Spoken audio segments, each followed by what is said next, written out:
বন্ধুগণ, কোরআন শরীফের মধ্যে সর্বপ্রথম যে সূরাটা লিখল, এই সূরাটার নাম হলো সূরায়ে ফাতিহা। আপনি প্রত্যেক নামাজের মধ্যে সূরা ফাতিহা প্রথম পাঠ করতে হবে, তাছাড়া আপনার নামাজ হবে না। তাই আপনি যদি তরিকতের অন্য কোনো আমলও করতেছেন, তাও আপনার সূরা ফাতিহা পাঠ করতে হবে। তবে আমরা যে সূরা ফাতিহা পাঠ করি, এর অর্থ আমরা অনেকেই জানি না। খালি এমনি যা লেখা আছে আর যা শিখছি তাই কইতেছি। দেখেন সূরা ফাতিহার মধ্যে আল্লাহ তাআলা কি কইছে। যেমন সর্বপ্রথম আলহামদুলিল্লাহ, এইটা হলো আল্লাহর প্রশংসা করার জন্য একটা কথা।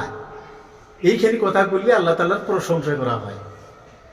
তাইলে আলহামদুলিল্লাহি রব্বিল আলামিন, এই রব্বিল আলামিন আল্লাহ কইছে যে আমি সমস্ত পৃথিবী 18,000 মখলুকাত সৃষ্টি করছি, সৃষ্টির রব আমি সৃষ্টির আল্লাহ নয়, সৃষ্টির খোদা নয়, সৃষ্টির রব আমি। রব হিসেবে উনি রব হইয়া সৃষ্টি করছে।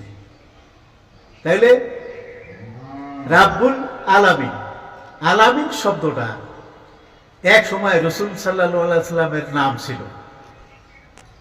আরববাসী যুবকেরা রসুলের নাম আলামিন দিয়া উনাকে ওই সময় একটা বড় একটা সংগঠনের একটা নেতা বানাই দিয়েছিলেন।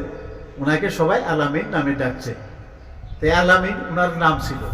তাই আল্লাহ তাআলা রসুলের দুস্থ হিসাবে উনি পরিচয় করে মেনে চলছে, আল্লাহর দুস্থ রসুল। তাই সেই হিসাবে ওনার নামটা নিয়ে এসে এখানে ওনার নামের সাথেও জড়িত করে রাখলো, রাব্বিল আলামিন। তারপরে দেখেন কি কইছে, রহমান রাহিম। এই রহমানটা হলো আল্লাহ তাআলার একটা সুন্দর নাম। এই রহমান নামে মানুষ যদি আল্লাহকে ডাকে, আল্লাহকে স্মরণ করে, আল্লাহ বলছে যখনই রহমান নামে ডাক দিবে আমি তখনই তার এই ডাকের সাড়া দেব। রহমান নামে ডাক দিলে উনি তখনই সাড়া দিয়ে আর সেই মানুষটার উপরে আল্লাহর রহমত বর্ষণ করে তার যাবতীয় আপদ বিপদ মুশকিল আসান সমস্ত কিছু আল্লাহ তাআলা মুছে দেয়, তার উপরে আল্লাহর রহমত বর্ষণ করে দেয়। তারপরে কইছে রাহিম। রাহিম নামটা আল্লাহ তাআলার নাম। এই নামের উপর উনি মানুষে করুণা করে। করুণা এই দুনিয়াতে নয়, আখিরাতেও। যেমন দুনিয়াতে তার উপরে সমস্ত করুণা দিচ্ছে, আখিরাতে তার সমস্ত বিপদের থেকে আল্লাহ তাআলা রক্ষা করবেন, রেহাই করবেন। পরকালে যেমন উনি এই নামের উপরে তাকে আল্লাহ তাআলা বেহেশতবাসী করবেন। তো কিয়ামতের দিন যত আল্লাহ তাআলার গজব আসবে, সমস্ত গজব এই রাহিম নামের উপরে আল্লাহ তাআলা তার উপরে থেকে মুছে দিবেন। রাহিম নামে উনি তাকে দয়া করিয়া এই দয়ার উপরে তাকে জান্নাতবাসী করবেন। তাহলে আল্লাহ রহমান নামে ডাকবার কইছে, রাহিম নামেও ডাকবার কইছে। তারপরে কইছে মালিক ইয়াউমিদ্দিন। উনি কইছে যে কিয়ামতের দিন বিচার দিবসের জন্য মালিক আমি।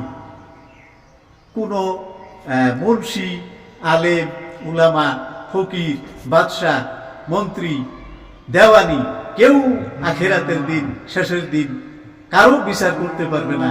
সেদিন বিচার করবে মাত্র শুধু আল্লাহ। আল্লাহ ছাড়া কেউ আর বিচার করতে ভালো নাই।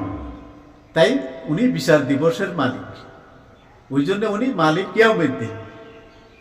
তারপরে কইছে যে ইয়্যাকা না'বুদু ওয়া ইয়্যাকা নাস্তাঈন।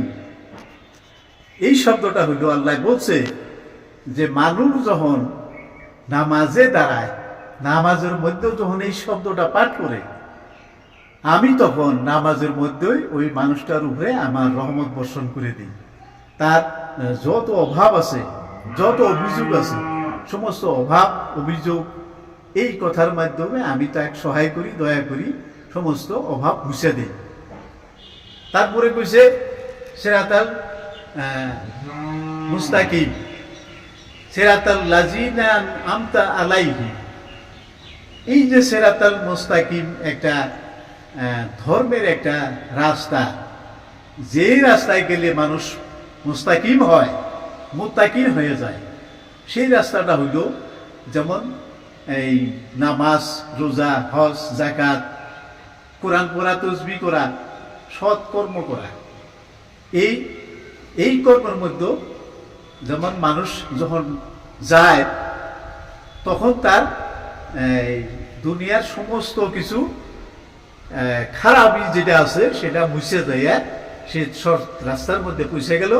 মানুষটা তখন সৎকর্মশীল হয়, তখন সে একটা সৎ রাস্তার মধ্যে প্রবেশ করলো।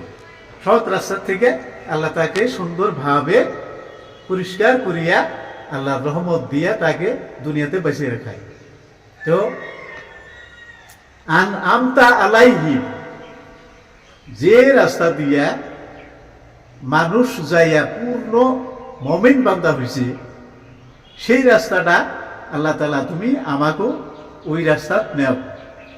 যে রাস্তা দিয়ে গায়রিল মাগদুবি আলাইহিম, তুমি গায়েব থেকে মানুষের উপরে এই যে রহমত নাজেল করো, তাইলে এই রহমতটা আমাকেও দাও আল্লাহ। গায়রিল মাগদুবি আলাইহিম, যারা তোমার ওই রাস্তা দিয়ে গেছে, ওই রাস্তা, ওই ভালো রাস্তার মধ্যে আমাকেও নেও, আমাকেও পরিচালিত করো। ওয়ালা দাল্লিন, যে রাস্তায় যাইয়া মানুষ পথভ্রষ্ট হয়েছে, খারাপ হয়ে গেছে, আল্লাহ ওই রাস্তার মধ্যে আমাকে নিও না। আমি তোমার কাছে অনুরোধ করছি, আর আমি তোমার কাছে এটাই কাকুতি মিনতি করছি, ওই রাস্তার মধ্যে আমাকে নিও না, যে রাস্তায় মানুষ দেয় পথভ্রষ্ট হয়েছে আর খারাপ হয়েছে।